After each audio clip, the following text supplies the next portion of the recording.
The next type of cell locomotion is cilia or ciliary movement. This movement is done by small, finger-like projections known as cilia. Cilia are usually of two types in the cell. One is motile cilia. The other one is non-motile cilia, which are also known as primary cilia. We will discuss both of them separately.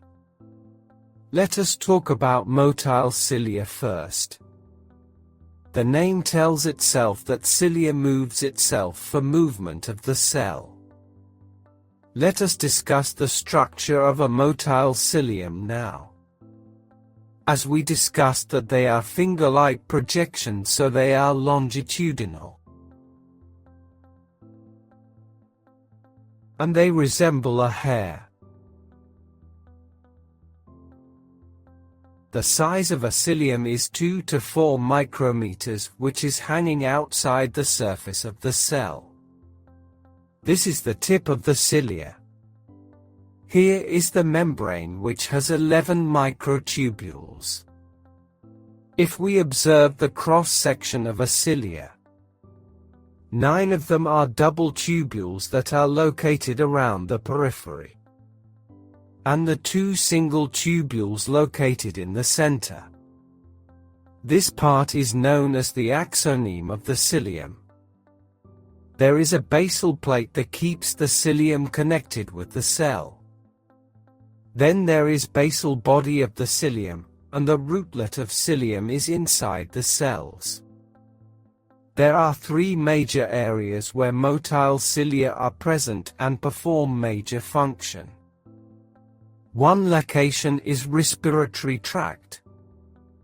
The other location is uterus. And the sperm also shows the behavior to that of a typical cilium. In the respiratory tract, motile cilia are present in the nasal cavity and lower respiratory tract. The motion of non-motile cilia is whip-like. Means how a whip is moved back and forth. Whenever there is bunch of mucus and other foreign particles inhaled by the body, these cilia start to move. They move with the speed of 1 centimeter per minute. This makes mucus particles to move forward. This clears the passage of airway. In the other location, which is uterus in the female reproduction, cilia cause the movement of fluids from uterine tube to the uterus cavity. Due to this fluid movement, the ovum produced in the ovaries can be moved to the uterus. The third location is a sperm of male reproductive system, where flagella of the sperm act as a cilium. The structure of flagella of sperm is same as the cilium, and the movements are also same as motile cilium. But there is one difference. Flagella of sperm is larger than the sperm and move like a wave. Now, what is the mechanism for the movement of cilia? To understand the mechanism of movement of cilia, we need to look at the axoneme structure once again. There are 9 doublet microtubules on the sides. 2 single microtubules in the center. These microtubules are interconnected with each other with nexin. Each microtubule has dynein arms around them. These dynein arms are responsible for ciliary movement. At first, there is need of 3 things to move the cilia. One is ATP, that is form of energy. The other is proper ionic conditions. Two ions are necessary, which are magnesium and calcium. All of these molecules are present in the head of the dynein arms. If there is a stimulus that can be in the form of electrochemical signals, the dynein arms start to move forward. The microtubules also follow them. Then, the tip of the cilium starts to move. The forward tubules cause movement and the backward tubules cause bending.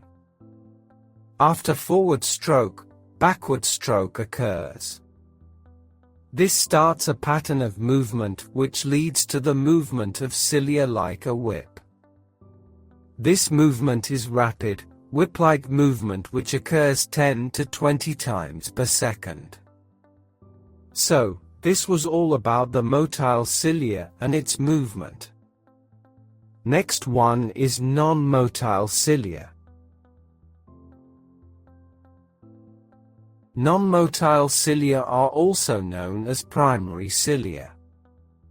As the name tells itself that the non-motile cilia means there is no movement present in this type of cilia. Then the question arises: how it helps in a movement when they are non-motile themselves? It is said that they move usually by the phenomenon known as sensory antenna. What is sensory antenna? It is a sort of cell signaling process. In old times, we used to watch television with an antenna that used to catch signals from the outer surface and the channels played inside the television. Similarly, these cilia act as antenna. Let us understand this by a simple example. You are well familiar with the kidneys inside the body. In the kidneys, primary cilia are located in the epithelial cells of the tubules. They are acting as flow sensors there. For example, fluid flow triggers calcium signaling inside the tubules of the kidney. If you want to control calcium signaling, when the fluid flow is increased, the non-motile cilia bend. This causes a change in the flow of the fluids. And in return, the calcium signaling is controlled. If there is a defect in these cilia and their movement, the calcium signaling is disturbed. This abnormal signaling leads to the formation of fluid-filled cysts. This condition is commonly known as polycystic kidney disease. So, this was all about the ciliary movements of the cell. We talked about motile and non-motile cilia. Then we discussed their mechanisms. After that, we discussed some common examples of ciliary movements. So, Mike, did you understand the topic of cell locomotion? Wow, you have made that extremely easy for me. I thought I was listening to a story. I really hope you ace your exams. Oh, now I think I will. Thank you, Grandpa. You are welcome, Mike. Watch our medical videos anytime and anywhere. Download sqadia.com app now.